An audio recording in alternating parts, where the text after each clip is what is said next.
Hello and welcome to all my Flosstube neighbors. I am Chris and this is Chris Cross Stitch, and today is Tuesday, August the 22nd, 2023, and this is Flosstube number 59, Season 2, Episode 2. That's a lot to say at the beginning of every video. It'll get faster the more I go.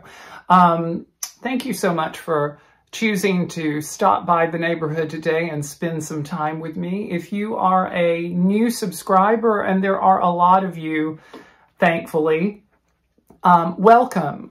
This is a channel about cross-stitching, and there's a lot more than just cross-stitching here. But I'm glad that you found me. I am so happy to have you here if you are a new subscriber. I hope you continue to enjoy the channel and all the fun and wild and crazy things we do here in this little neighborhood of ours. And if you are a returning subscriber, if you are someone who stuck with me through the great hiatus of 23,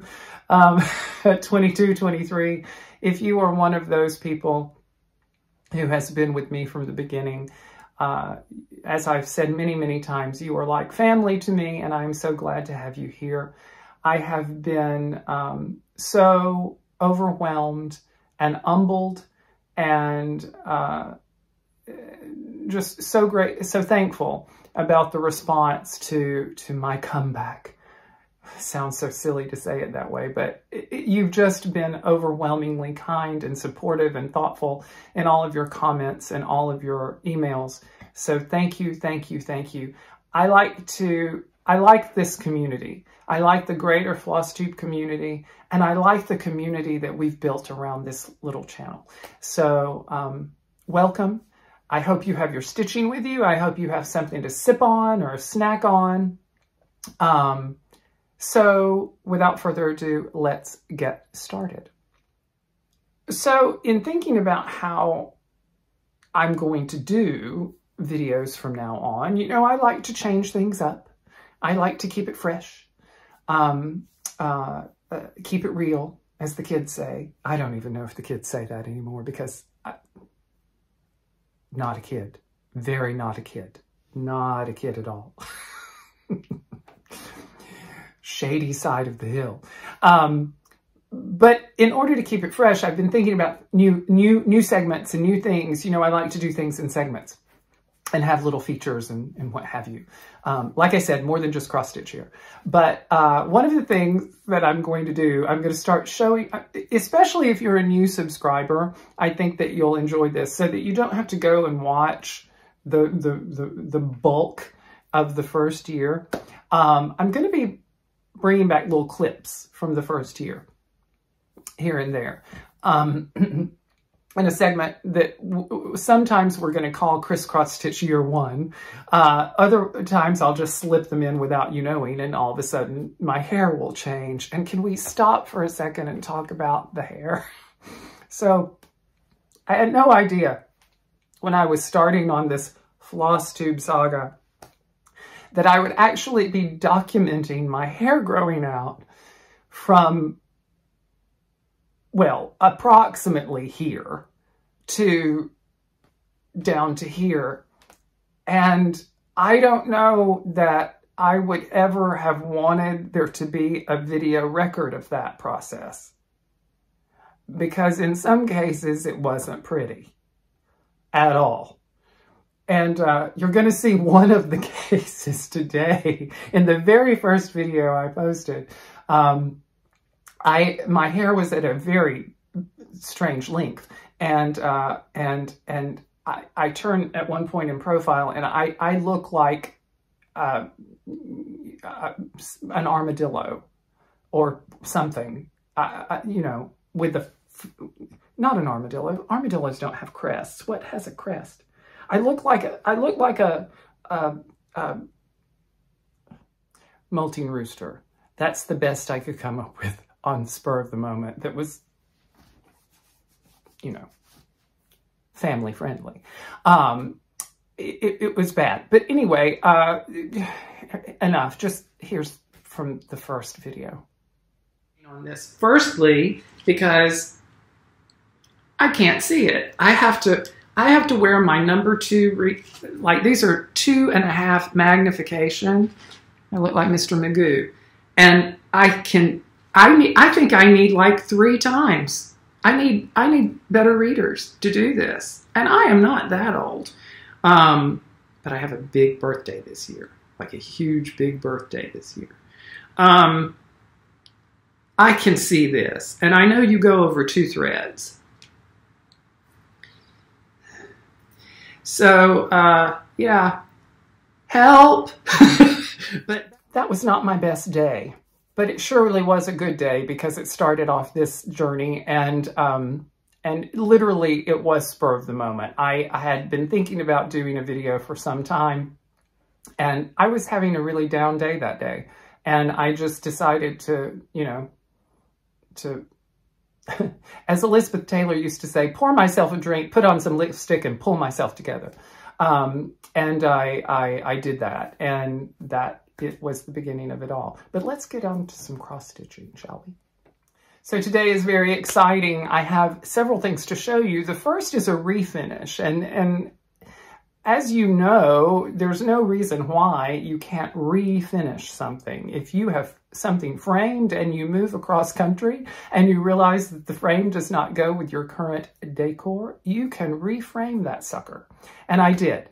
I reframed a piece that I showed you in my very first video called Snoopy Chef. And this is the way it used to look. This is the way you saw it initially. I had red cabinets in my kitchen, and this hung proudly in my kitchen.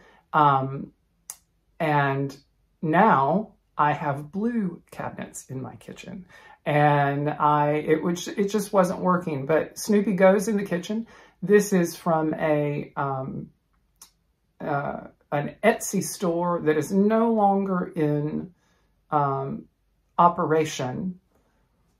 I don't know why, but I would hazard a guess that they didn't have the permission to actually license this pattern. But I didn't know that at the time. But here's the refinish of it. And you can see it looks great. It looks great. So keep in mind that if there is just something that is not working for you, that you've spent all that time and all that effort to stitch beautifully, and you've had it in one place, move it around in your house, put it in another location, and reframe it. I reframed this all on my own from an online store called Frame It Easy. I will put the link below. They're awesome. You just have to put in the specifications of your art or your piece. And then, of course, you need to know how to put it on the foam core and actually either lace or pin a piece so that it will stay permanently. But I was really proud of this. So there's a refinish for you, Snoopy Chef. But now we're going to move on to a second finish for you. Yes, yes, gentle viewers. After such a long time coming back, I have come back with a vigor, as they say. And I started and finished this. My little Mill Hill Celtic Santa, the Scottish Santa, and I'm so proud of him. Look at him. Isn't he cute? I'm going to put some pictures in. This was a gift given to me last year by my friend Amber. Amber is a fellow Flosstuber. She is known as Rogue Mama Stitcher, and she is a delight. I just adore her. She stitches beautifully. She does a lot of colorful, whimsical stitching, and she has a series of Christmas stockings that she's done for members of her family that's just overwhelmingly beautiful. But she gifted that to me last year, and it was something that I was going to start, and it was on the front of my pile, and when I unpacked everything, it came out, and I just loved it. I whipped that up in no time at all. I just loved it, loved it, loved it. Every stitch of it. So much so that I have purchased the other 2 Celtic Santas. There's a Welsh Santa and an Irish Santa, and I'm going to do all of those, and I will finish those by this Christmas, I assure you. But that is that was a start and a finish within the 2 weeks that I've been away. So thank you once again, Amber. That was delightful and a wonderful way to return to my stitching. But let me tell you something. The beading on this was fine. I actually found that I quite enjoyed the beading, although I would recommend not to do the brown beading on the brown DMC at night. That was a little bit tedious. But the hardest part of this whole thing, do you see that? Do you see his cute little face? That cute little face. Look at that face. And look at that beard. That beard is adorable. So cute. Do you know how hard it was to tie that little bitty bow with my fat fingers? Horrible. Horrible. But he's cute. And I got it done. So there's a start and a finish. But wait, there's more in the finish category, because I had a big finish, a huge finish, and one that I'm so incredibly, incredibly proud of. And that is, yes, drum roll, I finished Modern Folk Embroidery's Dark Crosses, Spirits of the Dead. This is a beautiful, beautiful chart by the wonderful Jacob of Modern Folk Embroidery. This came out, I believe, it would have had to have been last year. And I started it, I wanted to do it, but I wanted to do it inverted. The way this chart originally came, it was dark floss on a lighter background. And I told Jacob, I said, I love this, I'm going to start it, but I'm going to invert it. I want to invert it. I want to do light on a darker background. And he said, well, hold on. And he amazingly inverted that chart and now offers that inversion as an option on his website if you want to do it. But I started stitching it and I got a long, long way into it. And then I went on hiatus. Then my life, upheaval. And I put it away. But I knew that it was the closest thing to being finished in all of my pieces. So I pulled it out last week and I went to town on it and I finished it. So there it is. There it is in all its beauty. And I'm so happy about it. This was my first time working. No, it wasn't my first time working with. This is my first piece to be completed using Sulky. I had started something else with Sulky and I UFO'd it. But this is my first complete piece with Sulky. This was on a gifted piece of Aida cloth that that was gray initially, but I wanted it darker, so I over dyed it myself. So I'm so pleased with that, and now I just have to get it framed. If you know of any good framers in the northeastern part of the United States, in or around the vicinity, or Vermont, New Hampshire, or Massachusetts, please let me know, because I want this framed by Halloween season. So, Dark Crosses, Spirits of the Dead, beautiful quote by Edgar Allan Poe. So I began with my finishes. I do it in opposite. I don't start with my starts. I usually do finishes, works in progress, and then starts. Because in my mind, it's order of completion. You finish something, you've got something in the works, and then you just began something. So that's how I do my order. So I had a finish that was a start. And then I had a finish. And now I have no works in progress because the work in progress I finished. And now I have that was really confusing. I think you understand what I'm saying. Mad as a hatter. Anyway, this is a proper start. And it is the amazingly colorful and wonderful Partridge and Pear by Jodi Rice of Satsuma Street.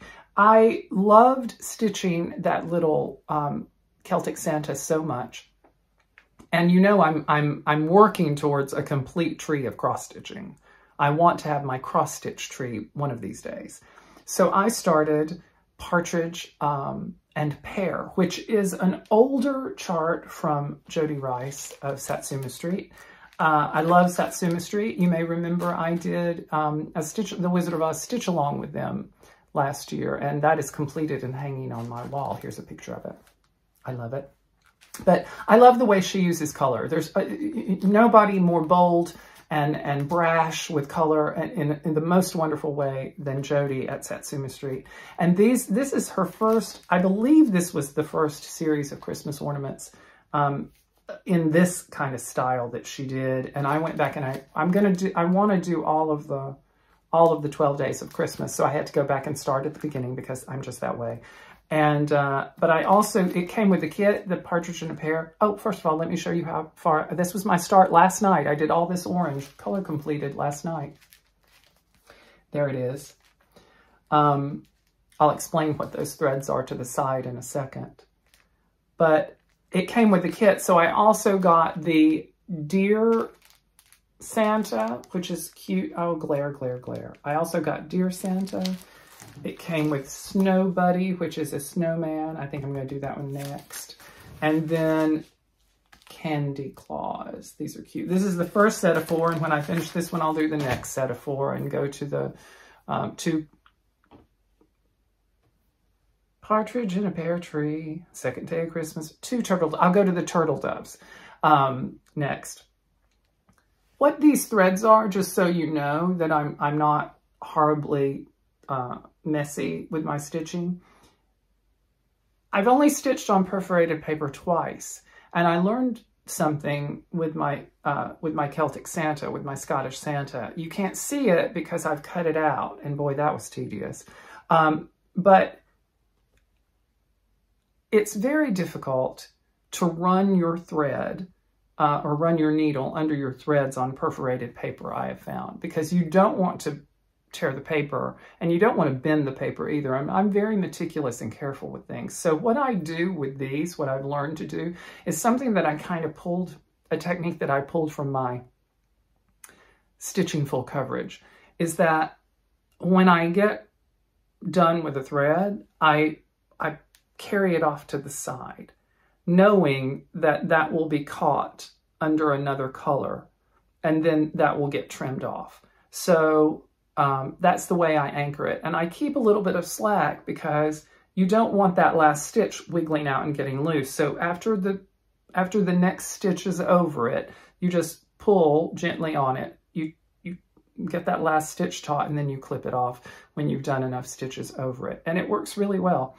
I don't know that that's the best way to do anything, and I am not a channel about giving you techniques. If you want that, go to Jean Farish, because she's amazing, or any other countless Flosstubers. That's not me. I just kind of do it my way, and best way I know how. But that's how I do it, so that I don't have to wriggle under the stitches. I stitch tightly, and sometimes it's very hard, especially if I don't have a fine enough needle to get underneath threads. On fabric, it's much easier because there's pliability. But on this, I just run it out to the side and then stitch over it. But that's my start, and I did all of that orange last night. And tonight I'll do another color, so that's exciting.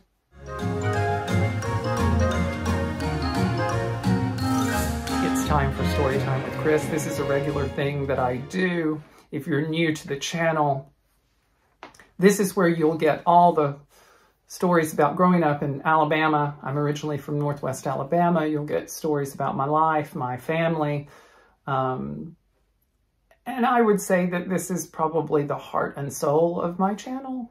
The cross-stitching is the vehicle and that carries the heart. And most of the things that I stitch are in some way tied to things that I love. I believe you have to stitch what you love and what inspires you.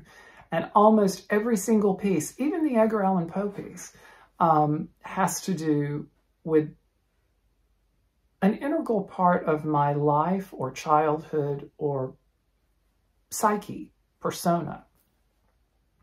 And I think that's important because your home, your crafting, it should bring you joy, and it should be an outward reflection of yourself, I think. And that's what the story time segments are. I don't go, you know, they're not very long. And today is not very long at all, but it is kind of fun. It's less a story and more of a, well, let me tell you what's been happening since I've been in my new house. If you don't know, I moved across the country from Los Angeles to New Hampshire. And what a change it was. And we absolutely love it here. But there are animals in my yard, y'all. Like animals in my yard.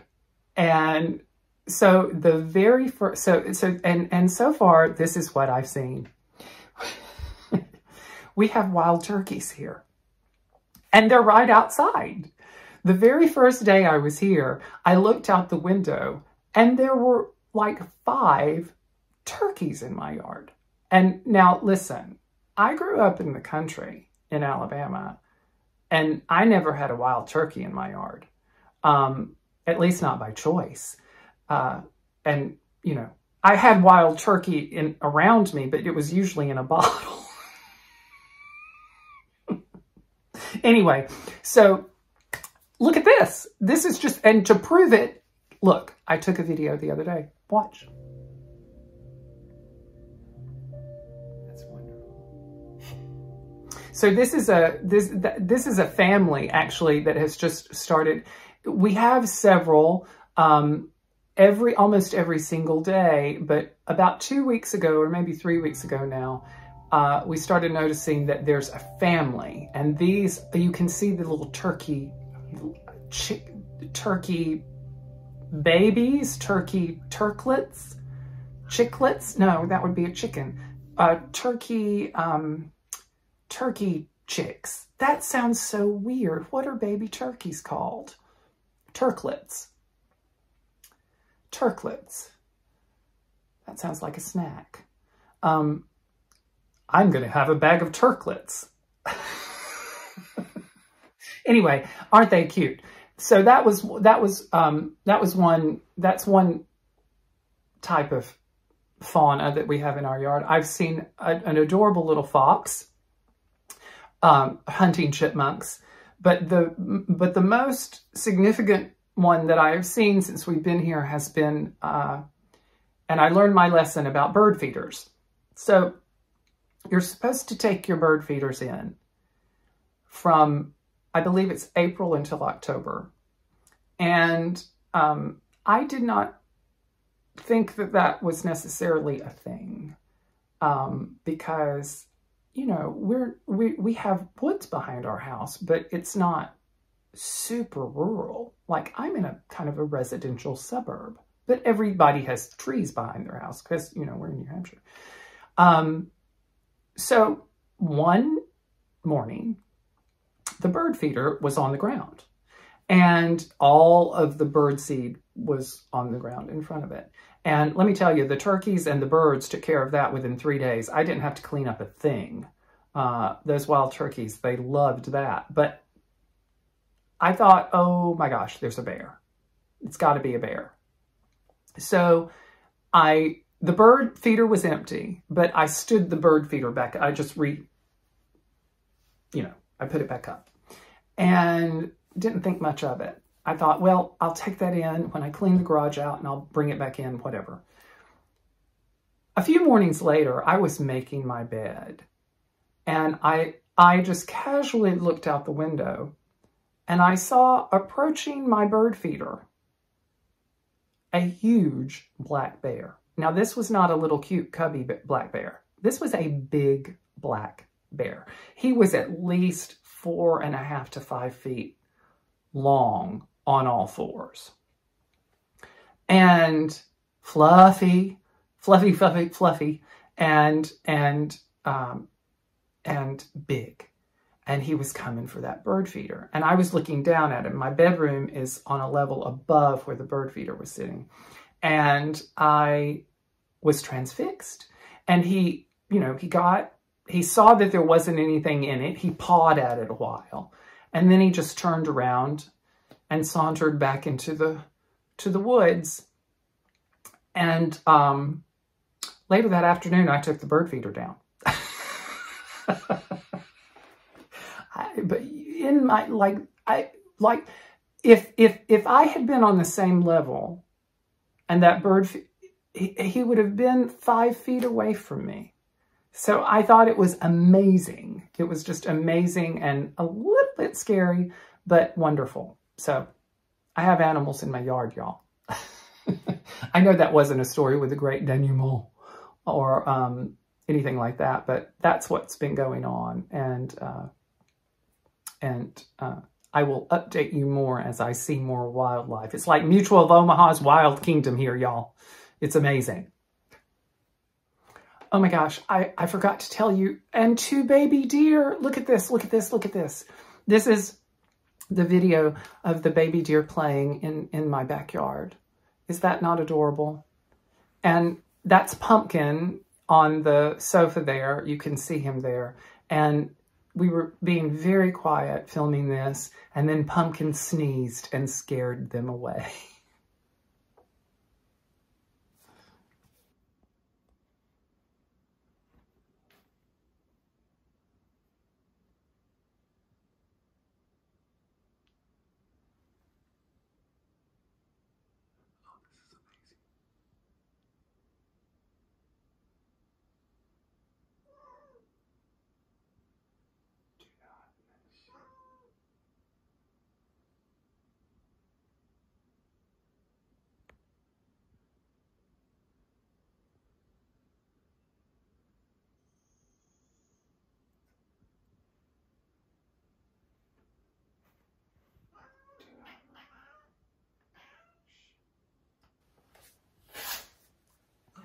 Anyway, I hope you enjoyed that. And there's one little more, a coda, if you will.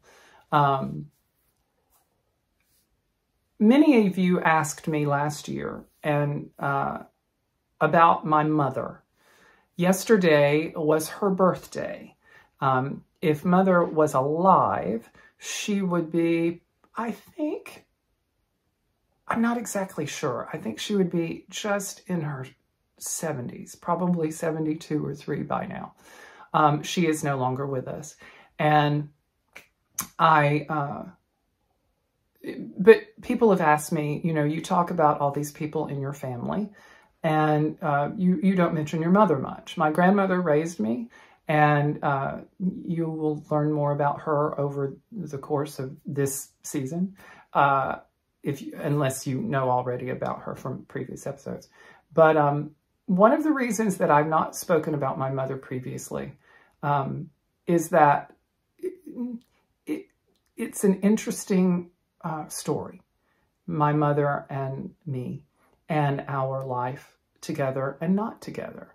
And I didn't know how to package that last year. I don't think I was in the place to package it or to relate it last year. But this year I'm going to. And over the course of the next several videos, however many it takes, I'll tell you about my mother and about our story. It is a bit of a soap opera. And if I never get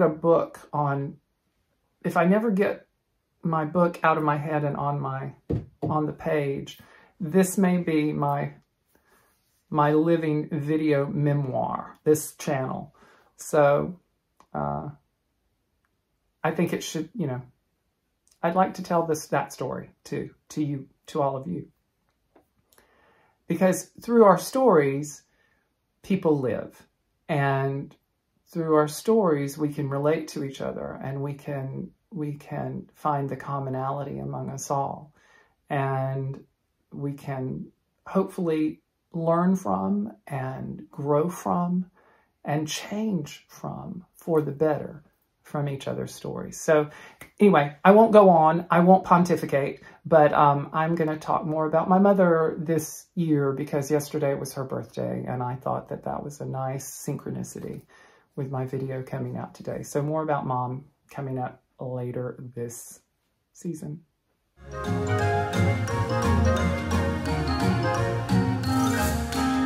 So now on to giveaways. Giveaways are a big part of my channel. I love doing them. I love giving gifts. I love connecting with all of my neighbors. And I have a little bit of catch-up business because I realized that when I stopped filming last year, I forgot an entire batch of giveaways. So some of you will have things coming to you just out of the blue. And these are what you're going to receive, and these are the people that are going to receive them. This was a Disney, a small little Disney mini kit, and that's going to go to Lorraine Wolf. I've got something coming for you, Lorraine. We have this Christmas kitten that's going out. That's a cute little kit chart. That's going to go to Deborah Ruffing. We've got a Stitching Makes You Happy chart right there. That's going to go to Debbie Mason. A Time for Tea, a little cross-stitching kit there. That's going to go to Pam Peterson. I don't have an address for Pam. So Pam, if you see that, you've gotten that, and I would love to...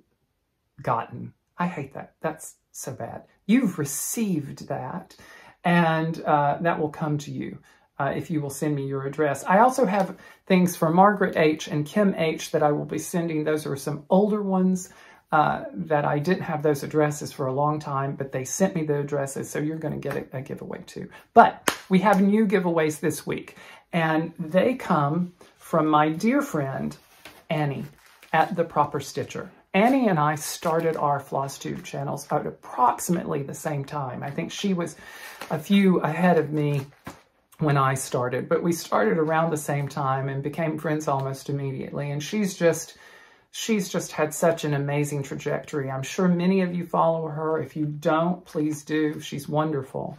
Annie is a great stitcher and has gone on to help organize conventions and work with many designers and other people in the cross-stitch community. And she has now started designing. If that wasn't enough, she has started designing. And she very generously offered to send me 4 of her designs. She sent them to me. She said, I'm sending you these. 4 of her new designs, these charts that are now going to be available to you. So here they are. They're amazing. First is Carolyn Carter, 1823. She says these are reproduction samplers in addition to her own designs, some of them. But this is a reproduction sampler. Carolyn Carter, 1823. If you would like to be considered for this giveaway, please use the keyword Caroline. And you don't need to use these in a sentence. Just make sure at the end of your comment, if you leave a comment, just put the word Caroline in it. Next, we have Clarissa's Garden Sampler. Now, this is a sampler reimagined by Annie. I think that this is a reproduction sampler, but she has modified it somewhat to correct, with just using some different color choices and arranging some things a little bit differently, but it is inspired by the original sampler. The keyword for this will be Clarissa. Next, we have When Flowers Bloom, 1830, a beautiful, colorful, smaller chart that you could do. This, again, is a sampler reimagined by Annie. She shows you on the back of this, by the way, she shows you the original. The keyword for this will be Bloom, B-L-O-O-M.